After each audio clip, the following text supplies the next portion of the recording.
Labarin rayuwa, labarin rayuwa.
Komai nisan dare gari zai waye. Labarin rayuwa, labarin rayuwa.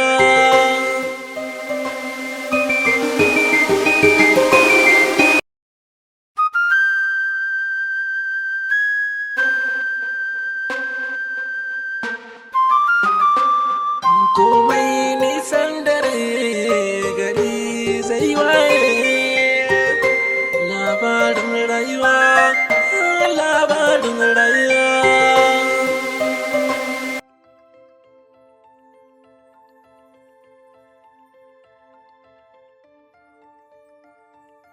Salamu alaikum. Wa alaiki salam. Sanni yaya? Yawwa Yasmin. Yasmin. Na gajiya. Na gaji. Yaya ga abincinka an gama? To, an gama? Ha? To sannu. Amma ya naga fiskanci kamar da ɗan damuwa Yasmin? Yaya ba komai? Idan dai kin san da wata damuwa ƙwarai ki gaya min. Allah yaya ba komai. Ko daga cikin gida ɓangaren iyalinsa ba wani abu da kike fuskanta? Ba wata matsala. Masha Allah. Yasmin, abin da nake so in gaya miki shine, kin ga wannan gida da muke zaune iya adadin kyautatawa Muhammad yana yi mana. Tun kafin zuwanki ma haka yake ɗawainiya da ni. Kama daga abinci, wajen kwana, har fafutukan neman aiki ma yana yi min. Kin ga ko babu abin da za mu ce masa sai dai godiya. Ke bayan iya wannan, hatta da makarantar ki ma idan na faɗi wata magana a kai sai iya inda ƙarfin sai ya ƙare. Mahmud mutum ne ya kuma kyautata mana fiye da duk yadda kike tunani. Don haka ko da wani abu zai je ya dawo, don Allah Yasmin ki daure zuciyarki. Ba na son in ji komai an ce wannan abu ya bullo ne daga ɓangaren ki. Kaka damu yaya.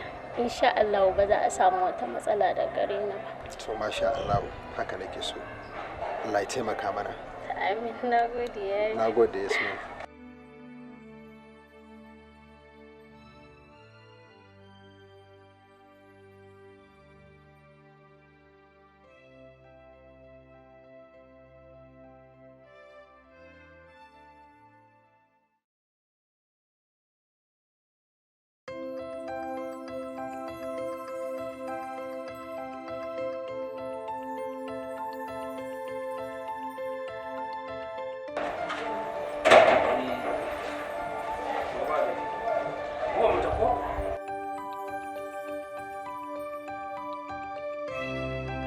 Buba.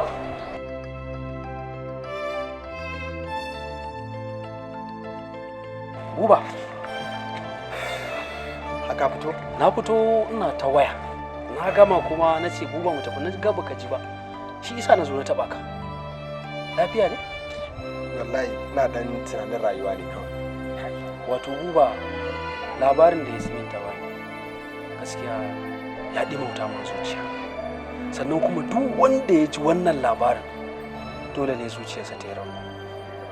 Ta ban labarin gwagwarmayar da ta sha har Allah ya sa ta zo nan inda kake. To wai shin Buba, yaushe za a daina wannan tashin hankali? Wallahi Mahmud, wannan abin da yi ba wanda ya san lokacin karewarsa. Tun lokacin da na bar garin na taho nan garin neman aiki, Allah ya haɗa ni da kai, mutumin kirki, a cikin halin da Maiduguri take ciki kenan. Na rasa sanin wannan wani irin lamari ne. Abu ya ƙi ci, ya ƙi cinyewa. To kawo yanzu dai an ƙona gidanmu. Duk wani abu da ka sani mallaki na babu shi. Yasmin ita kaɗai ce wacce ta rage min. Burina shine karatun da na yi na zo na samu aiki na inganta rayuwar mahaifiyata ta ji daɗi ta san ta yi haihuwa. Haka zalika ita ma Yasmin in inganta rayuwarta da abubuwa na zamanin rayuwa. Kawo yanzu mahaifiyarta babu ita, Allah ya ji kanta. Yasmin ita kadai ce ta rage min. Don haka na ɗauki wancan burin na kan mahaifiyata gaba ɗaya sai na ɗora akan Yasmin. Yanzu Yasmin ita ce a gabana, ita ce burin rayuwata. Duk wata soyayya da ka sani yanzu na ɗora mata. Idan Allah ya so ya yarda sai na ga iya inda ingancin rayuwarta ya kasance. Zan yi duk iya ƙoƙarina na tabbatar da rayuwarta ta zama ingantacciya. Bangaren karatunta da samun mijin aure idan Allah ya so ya yarda. Karatunta. Wato Buba, wa'anda dai ka rasa da farko Allah ya musu rahama. Amin ya rabbal alamin. alamin. Amin. Allah ya sa bakin wahala suke. Allah ya gafarta musu. Amin ya Allah. Sannan muna godiya ga Allah da ya sa ita Yasmin din aka ganta. Kuma har ta zo yanzu tana tare da mu. Yanzu tun da kai a matsayin abokina kake a yanzu, don haka kaga Yasmin ta zama kanwata. Ina ganin insha Allahu zan yi bakin kokarina ga ta kammala karatunta, sannan na saman mata aiki a ma'aikatan lafiya, tunda yanzu matsalolin da muke fuskanta kenan wajen kula da lafiyar mata. To Allah ya da dukkan wani nauye-nauyenta da duk wani abu nata insha Allahu ne na dauka. Allah ya saka da alkhairi. Babu komai, Allah ubangiji ya sada mu da alkhairi. Allah ya saka da alkhairi. Amin, amin, ba komai insha Allah.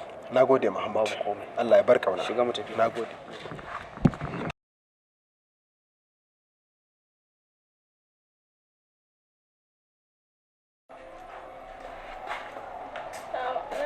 Yaya. Salam. Yasmin. A'a. Ya dai lafiya? Ba kuɗin makaranta ne? A ni fa yayi ba kuɗin makaranta ba. Yayi ni fa ina da kuɗin makaranta. Kawai so nake yau karaka ne. Raka ki kuma Yasmin? Akwai wata matsala a makarantar ne? A'a, ba wata matsala. Kawai dama ina so mu tafi tare. To amma kin san yanzu akwai abin da nake yi, kuma gashi ma ina jiran Mahmud zai fito, akwai inda za mu je da shi. Kawai ki haƙuri ki dan lallaba ki je makarantar ko? Tunda kin ga ina da uzuri ko ba haka ba? Ke ma ina san zaki mu uzuri ko? Yawwa Yasmin. To shikenan. Ko ba haka ba? To amma yayi ko bakin gate ka raka ne? Bakin gate? Inda dan bakin gate da ya raka ki mana. Mu je raka ki. Ta. Insha Allah zai ba. Ma dai yayi gobe za ka raka ni ko? Kar ki samu damuwa, gobe har bakin gate zan raka ki. Kin ji? Ayi karatu sosai, kin ji? So shikenan. Bye bye.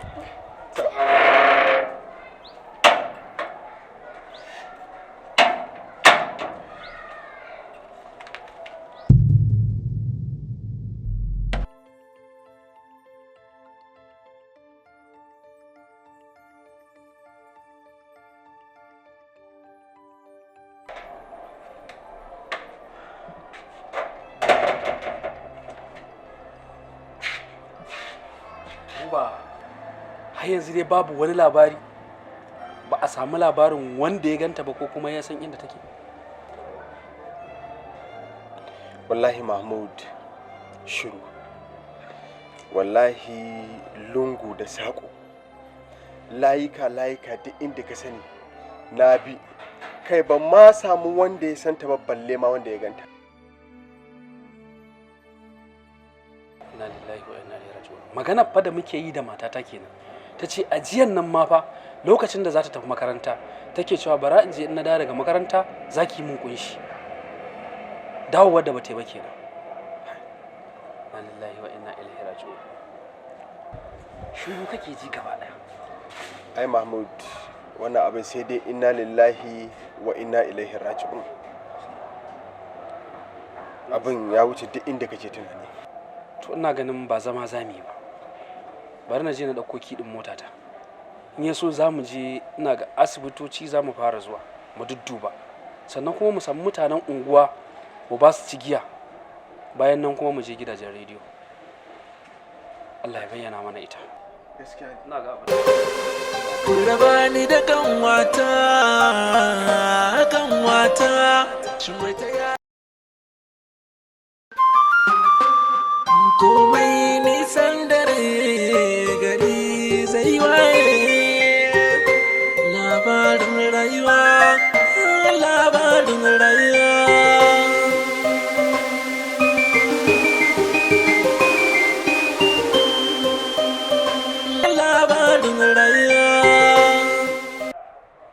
Bonsa. Morning. Ya kai Abdullahi? Yes sir. Malam ya kai? Ranke daɗe, kanwata ce ta bata.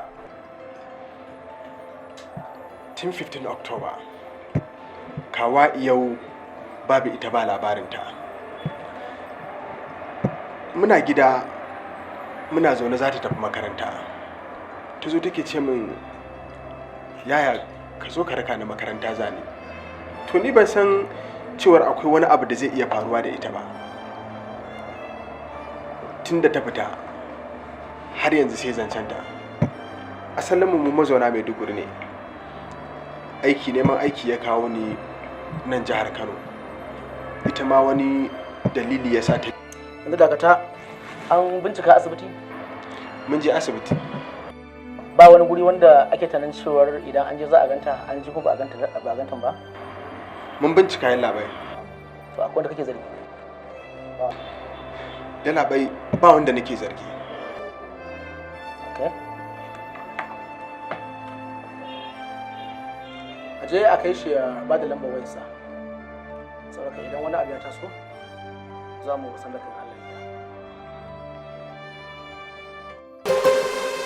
Raba ni da kanwata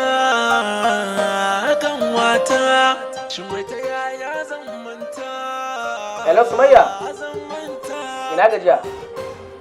Na ga message ɗinki. Ba da mu, na ga sabon nan. Ba ki magana, zuwa kan nan. Labarin rayuwa, labarin rayuwa.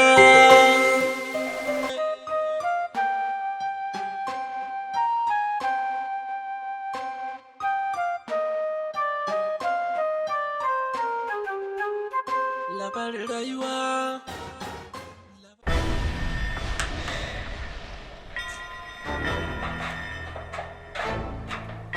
Yawwa. Ya ake ciki? Na samu numbers. A yawwa. Alhamdulillah, ina take ɗauko ta. Amma ka san mene?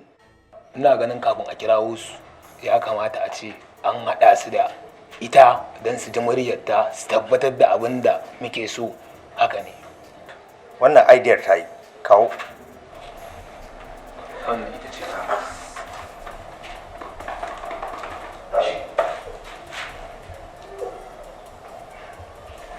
Yawwa. ce mana. Saurana, sakamakon ki a ƙasa. Kina ji ko? Ba na son raki. Za ki magana da 'yan gidanku yanzu. always listen and obey. Okay?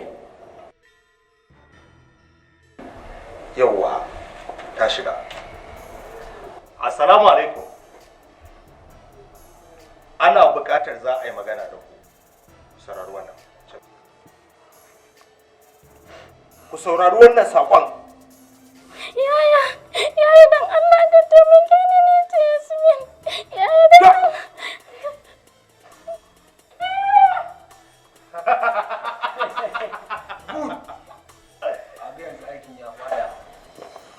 Yawwa. Yanzu sun ji ta. Zuwa anjima sai mu sanar da su farashin abin da za su biya don su karbe ta. Kun ga listin.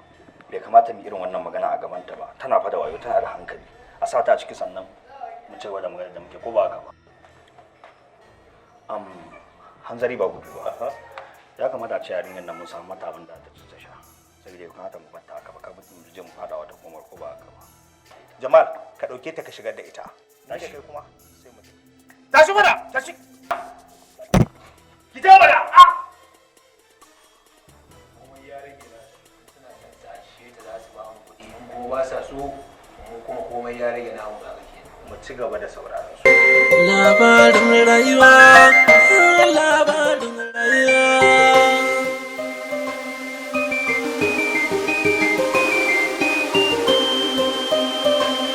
Na yi zaton abin da ke rai zai dore.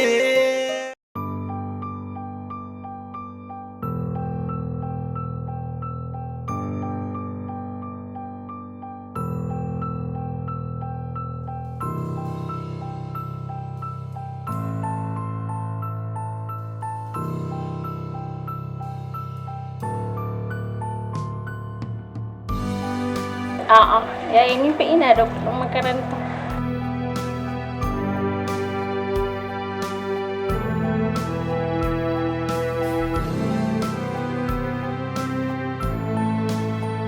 To amma kin san yanzu akwai abin da nake yi kuma gashi ma ina jiran Mahmud. Kawai yau haka nake so mu tafi tare da kai. To amma Yasmin kin san dai akwai abin da nake yi ko?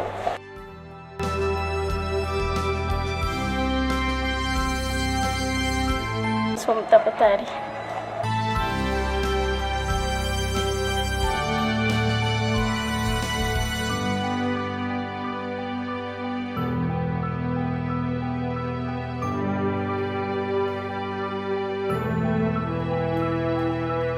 Amma ko bakin gate ka raka ni?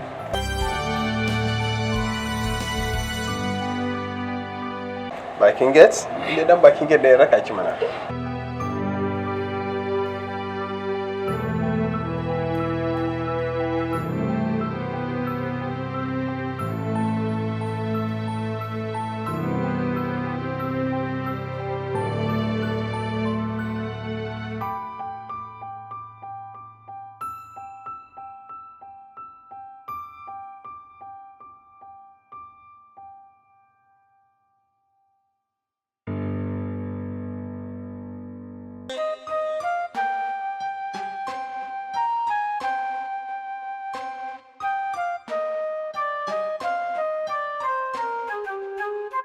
Labarin rayuwa. Jamal, Ramos, ni ina ganin cewa tun da har iyayen yarinyar nan mun kira su kuma sun tabbatar tana hannunmu, to nan da kamar awa 5 zuwa 7 abin da ya kai awa 10 banda ƙasa da awa 10 mu kira su mu sanar da su abin da za su biya a matsayin kuɗin fansar wannan yarinyar. A matsayin kuɗin da za su biya kuɗin fansar wannan yarinyar. Amma ni ina ganin cewar a shawarce kada mu gaya musu kuɗi ƙasa da naira miliyan 100.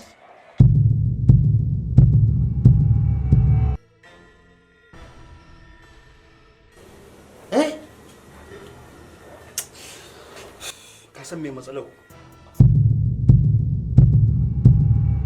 Me sauke da tsari ne? Hakum za a ce miliyan 100 za ta fito daga hannun wannan bawan Allah. Kaga, lalla look, mi abu na hankali mana. Kan mi zari. Idan kan miliyan 10 ta ishe mu. kada mu yi abin da ba zai zo mu fara aikin da ba zai zo ya kare ba, ka gane? Ka gane? Ina ganin miliyan 10 ma yayi, amma kuma akwai wata shawara da nake so na bamu. Ka gane? Dole sai mun dan rage zirga-zirga a area nan. Ka san wannan gidan fa mutanen area ba su saba ganin mutane suna yawan ko an kwamba, ka gane? Dole sai mun dan yi tawo. Exactly. Jamal da kai da Ramos, dama ina so na gaya muku. Gidan nan da kuka gani, na je na karɓi makullinsa ne a matsayin zan yi kiwon kaji. To ya zama dole mu kiyaye da shige da fice. Ya zama dole shigar mu ta zama ɗaya, fitar mu ta zama ɗaya. Kana ji ba? Akwai matsala, hanzari ba gudu ba. Abin nan tare muka yi shi. Bakin mu ya zamto guda daya.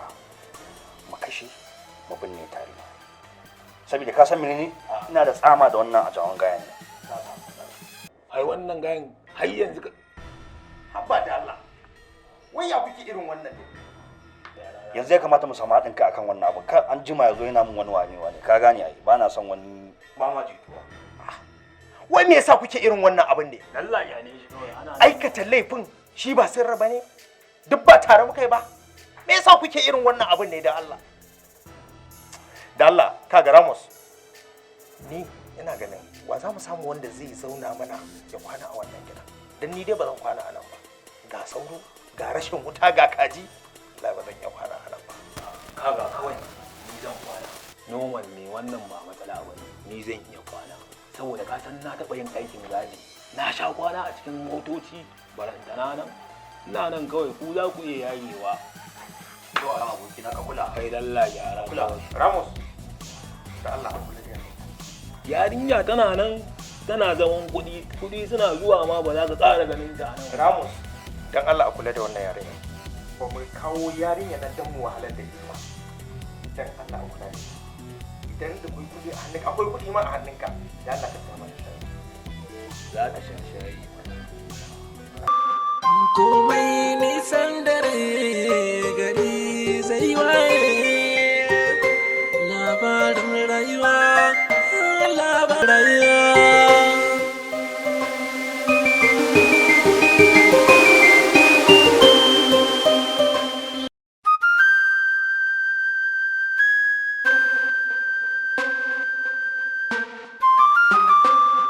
Komai nisan dare gari zai waye.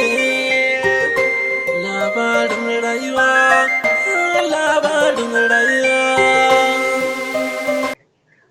Yarku tana hannun muna bukatar naira miliyan 10. Kuna ji na? Kuma idan kuka sanar da 'yan sanda, To, ba za ku taɓa samun yarku a rayu. Kuna ji na?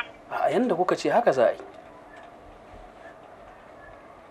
Na ce yanda kuka ce haka za a yi. Ku saurari sanda za mu kira ku za mu sanar da ku inda za ku kawo kuɗin. To, Ina ƙara gargaɗin ku kada ku sanar da 'yan sanda wannan. Idan ba haka ba, to tabbas yarku za ta mutu. to shi kenan. Za a yi duk yanda kuka ce din. Kuna ji na? Naira miliyan. Alhaji, lafiya? Inna lillahi wa inna ilaihi raji'un. Lafiya na ga hankalinka a tashi? Me ke faruwa? Ashe masu garkuwa da mutane ne suka yi garkuwa da Yasmin. Garkuwa? Yasmin din aka yi garkuwa da ita? Inna lillahi wa inna ilaihi raji'un. Garin ya haka ya kasance? Wato sun ɗauka 'yar gidan nan ce. Zancen magana yar gidan nan, Alhaji yar gidan nan ce mana. Abin da yake bani mamaki da mutane, kawai dai idan suka ga mutum cikin sutura baya zuwa yi 'yan murya ya roƙi mutane da wani abu, sai a dinga kallonsa kamar yana da wata uwa a duniya, kamar yana da wata dukiya ya tara ta, kawai ya tada kai da ita. Kin san abin da suka nema? Naira miliyan 10 suka nema. Miliyan 10? Miliyan 10 ka ce? Abin da yake bani mamaki da mutane, kawai suna ganin mutane cikin sutura da riga kuma in dai ba za ka je ka yi wa wani ɗan murya ya baka ba shi kenan asirin ka ya rufa. Wanda ba su san cewar in ma ni suka nema suka kama in aka nemi miliyan 10 nan ba za a samu ba. To yanzu Alhaji me abin yi? Subhanallahi. Ina shi yayan nata? Yana ɗakinsa. Alhaji, ba mu ga ta zama ba. Tashiwa za ka yi ka je ka same shi a san yadda za a yi. Na ga hakan za a yi. Bari je in same shi. Inna lillahi wa inna ilaihi raji'un. Ta yi nauyi ma da yawa. Ai dole. Bari je in same shi. To Alhaji.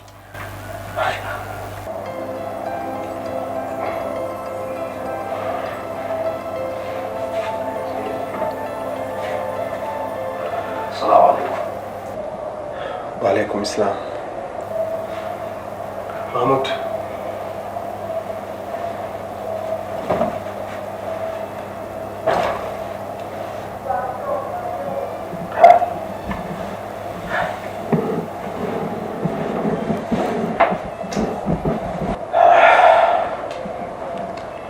Ka sako? Na sako. Mutanen nan sun yi waya. Ina jin ka. Sun gaya min sun ce suna neman kuɗin fansa naira miliyan 10. Miliyan 10? Inna lillahi wa inna ilaihi raji'un. Inna lillahi wa inna ilaihi raji'un. Mahmud, baka gaya musu cewa wannan yarinyar mareniya bace? Buba, ina ruwan mutumin da yake da mugun tanadi da ka tsaya ka ne masa wani bayani na tauhidi ko kuma wani wanda zai sa zuciyarsa ta sanyi. Ai kawai ka kyale mutanen nan. Mahmud, ka riga ka san halin da muke ciki. Ka riga ka san komai. Kai ne cinmu, kai ne shanmu. Duk wani abubuwa na sabgar more rayuwa kai kake ɗaukar nauyinmu. Ina ta wani hanya ta ina za mu samu naira miliyan 10? Miliyan 10 fa ba ƙaramin kuɗi ba ne, Mahmud.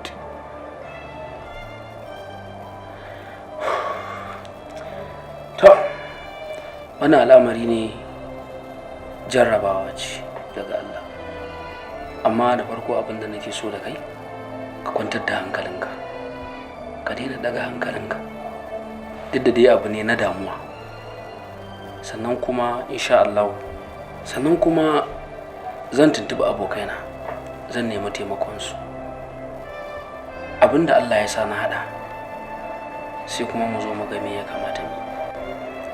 Sannan kuma zan nemi alfarma a wajensu, su mutanen da suka kirawo mu, da su ban mana layin nan na dinga kiransu ta nan, saboda na kirawo su ban same su ba.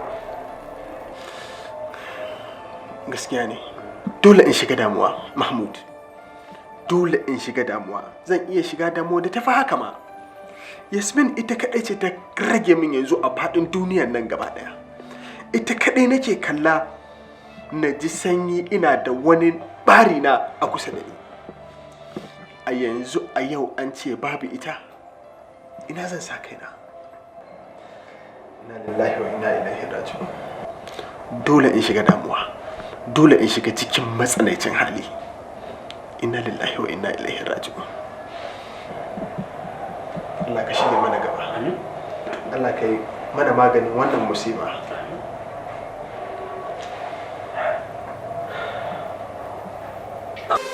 Rabani da kanwata, shin wai ta yaya zan? Ina jaddada muku akan kuɗin da za ku kawo naira miliyan 10. Kada ku bata mana lokaci. Matsawar kuna buƙatar ƴar uwarku a raye. Dan Allah, dan annabi ku yi haƙuri, dan Allah, wanda yarinya wallahi marainiya ce, dan Allah. Marainiya? Ni kuke gaya maganar marainiya? To ko ƴar hawainiya ce, idan kuka sake kuka sanar da jami'an 'yan sanda wannan, to ina tabbatar muku da cewa 'yar uwarku za ta mutu.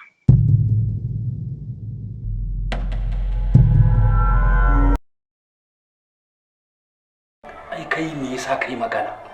Su wa'annan mutane ba su da hankali. Wannan magana da kai kaga yanzu ka dagula abubuwa. Da shiru kai mu gama jin abin da za su faɗa. Yanzu kaga ka riga ka dagula komai.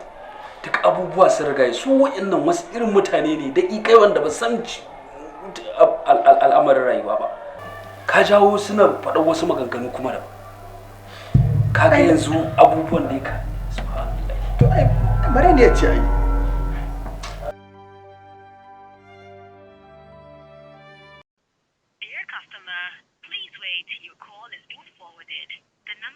Rabani da kanwata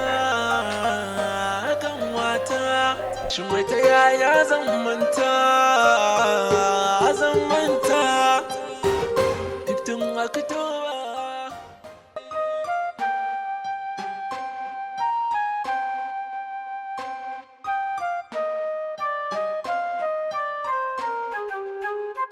labarin rayuwa.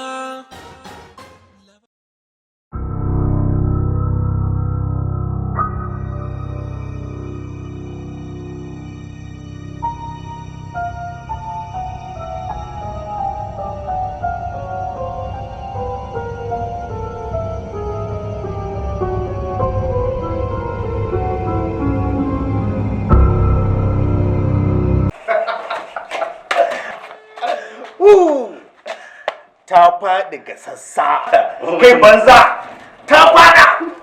Mun kira wasu aje da daddare mun kuma karanta musu sun amince.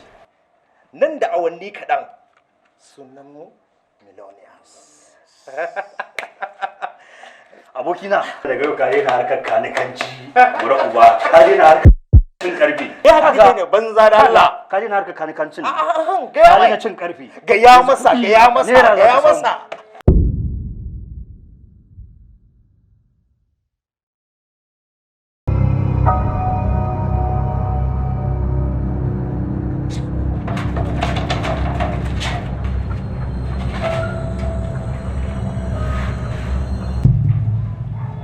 Ramos, me yake faruwa? Me yake faruwa ne? Ka buɗe baki kai magana bana. Jamal, Ramos, me yake faruwa ne? Jikinka gumi, kura a jikinka, menene?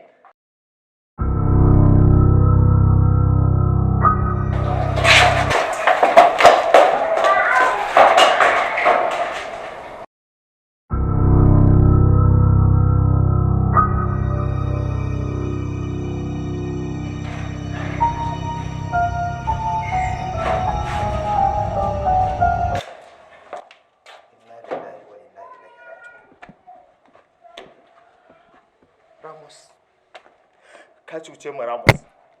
Me ka aikata? Wannan abin da ka aikata a tunaninka shine mafitan mu? Shi zai fitar mu a halin da muke ciki?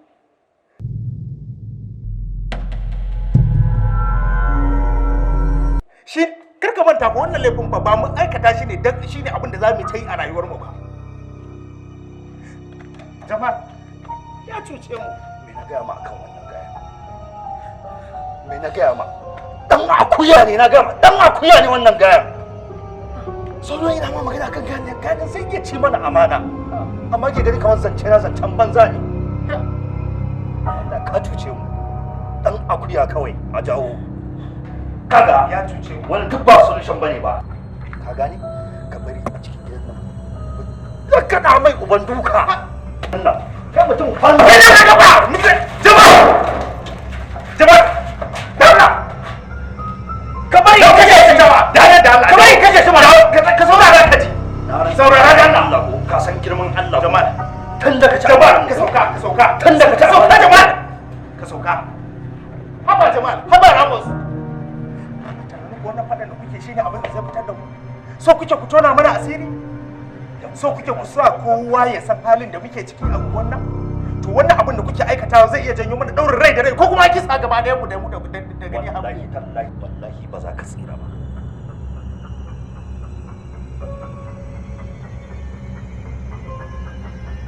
Jamal ya isa haka, ya isa.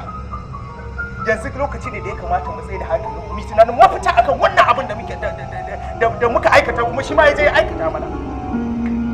Amma magana ta gaskiya Ramos. Labarin rayuwa. Ka gama da ka kashe mu. Labarin rayuwa. Ka kashe mu Ramos. Ka kashe mu Ramos. Labarin rayuwa. Ka kashe mu. Labarin rayuwa.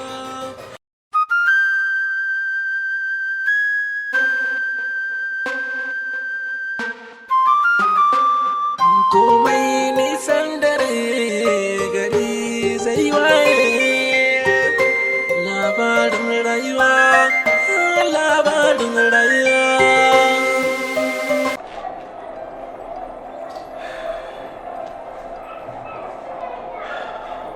Mahmud,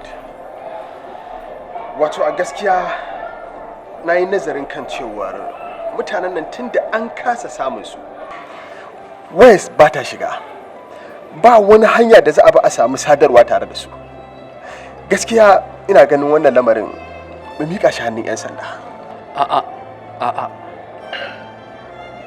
kana jifa da kunnanka suka yi magana lokacin da suka bugo waya cewar kada mu kuskura fa mu je mu kai rahoto wajen 'yan sanda. Idan muka kai rahoto wajen 'yan sanda fa akwai matsala, kuma na san ba don komai suke yin wannan abu ba, sai don kawai sun ga cewar Allah ya bani wadata, da wannan suka yi amfani suke yin wannan abu. Sannan kuma na tabbata wanda suke bugu wayannan sun san ni, sun san alakata da ita, shi yasa don haka sai dai kawai mu riga mu yi wani tunani ba wannan ba, mu nemi wata mafitar. Mahmud, ka duba ka gani wannan yarinyar nawa take, kwata-kwata nawa take. Ina gudun kada su je su cutar da rayuwarta, wannan shine dalili. To abin da za a yi, tunda dai abin ya kai ga dole ne sai an riga ya an sanarwa da 'yan sanda, tunda hakan shine mafitanmu, to akwai sharadi. Suka tabbatar cewar mun je mun kai wa 'yan sanda rahoto, to ina mai tabbatar maka da cewar za mu tsinci mummunan labari. Je ka yi rahoton, in ya so in ka dawo kuma sai mu ga ina muka dosa. Gaskiya ne,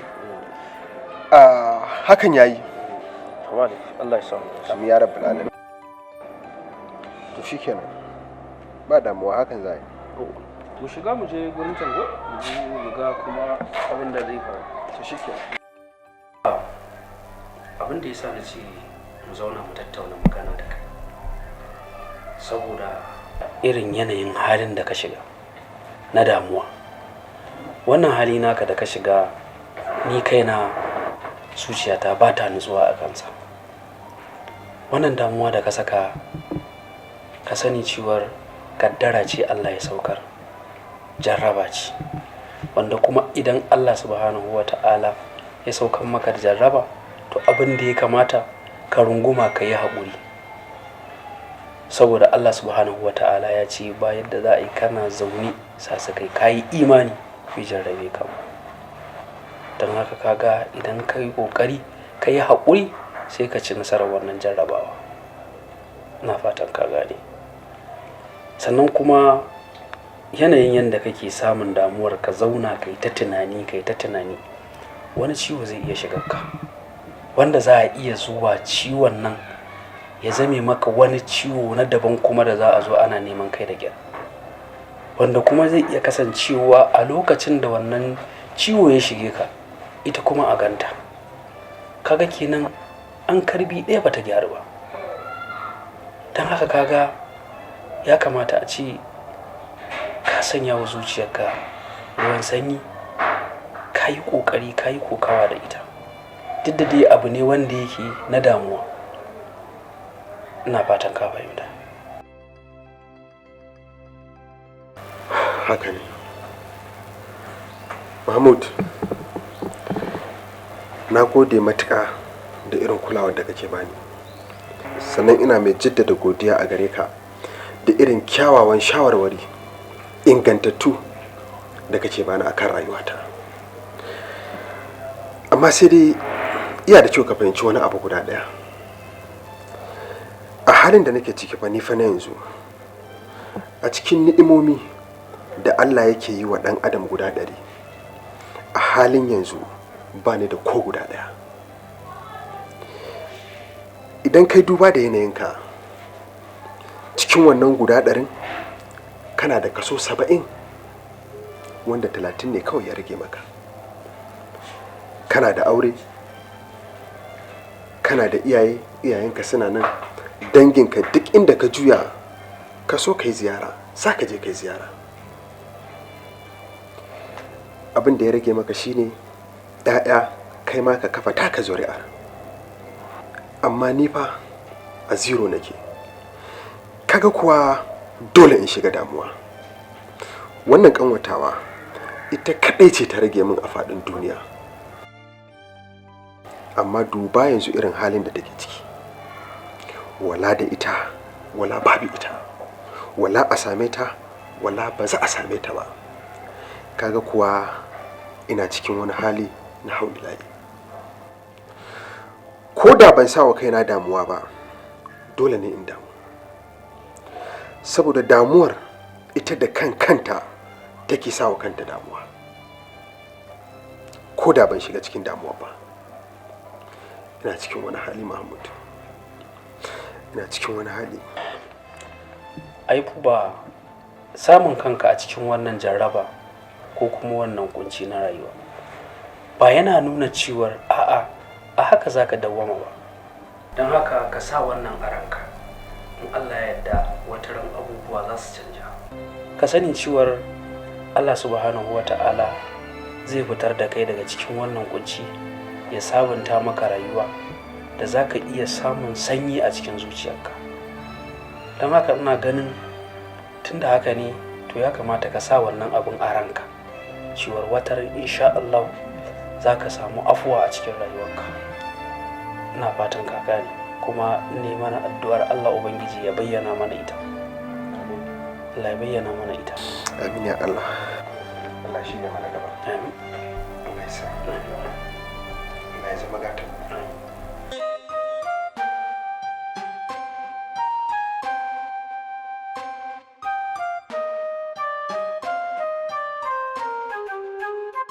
Labarin rayuwa.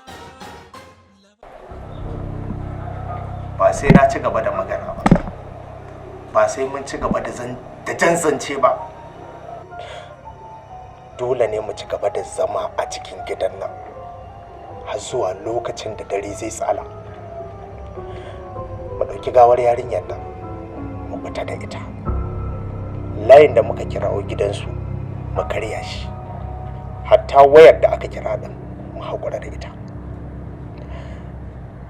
Ta haka ne kaɗai za mu batar da sawu da kuma batar da wata igiyar zato da za a iya bibiyan diddigin me silar mutuwar wannan yarinya.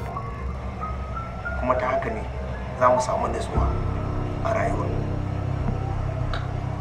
Wannan shi ne kaɗai hukuncin da zan iya ɗauka.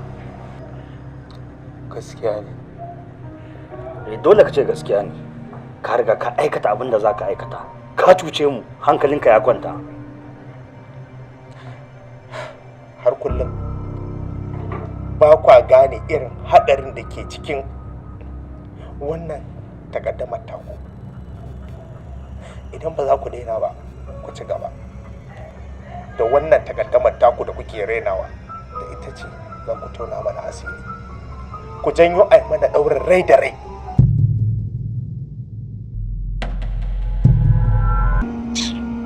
Gaya masa ne. Kuma a kashe mu gaba ɗaya. Ba kwa mana adalci. Za ku haɗa kanku don mu nemi mafita, don mu batar da sawunmu game da kes ɗin wannan yarinya. Ku haɗa kai. In ba za ku yi ba shi kenan.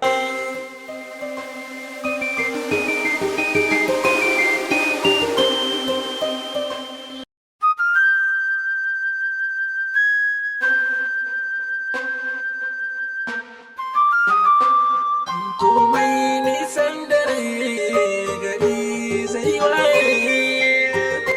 Labarin rayuwa, labarin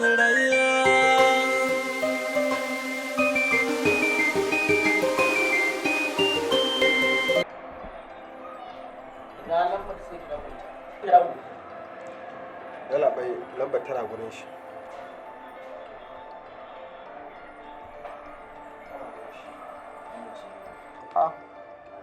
Kai kuma waye a gurinta?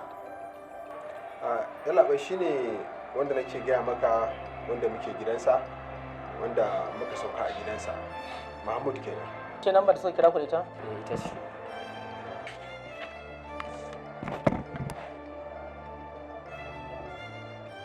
Mahmud, me ya sana'a ka? Allah bai ina harka a kwari. Dan kasuwa ne kenan.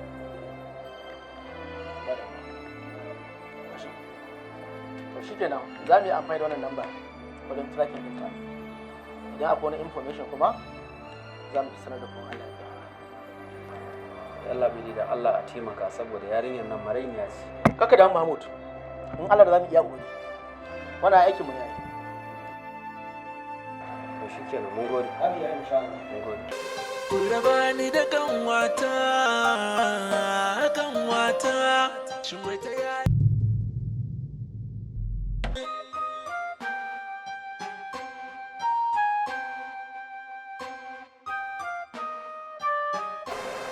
Raba ni da kanwata, shin wai ta yaya zan manta?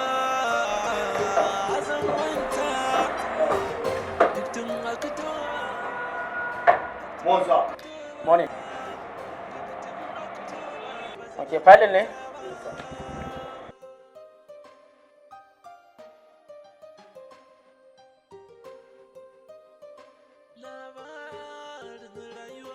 Buba. Buba magana nake maka.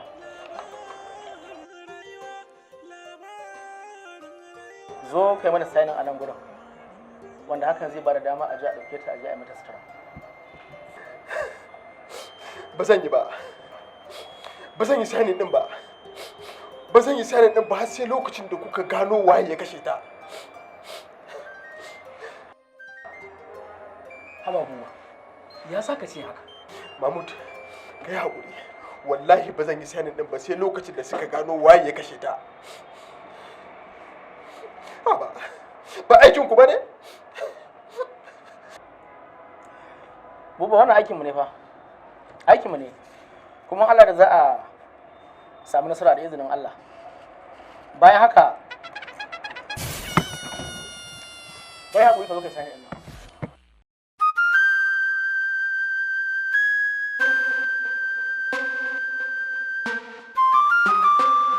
Komai nisan dare gari zai waye. Labarin rayuwa, labarin rayuwa.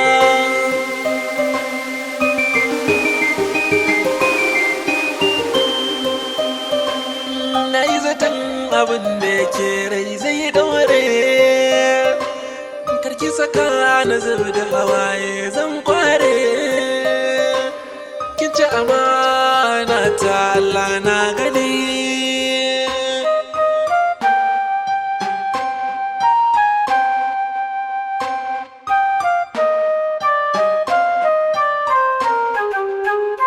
Labarin rayuwa, labarin rayuwa, labarin rayuwa, labarin rayuwa.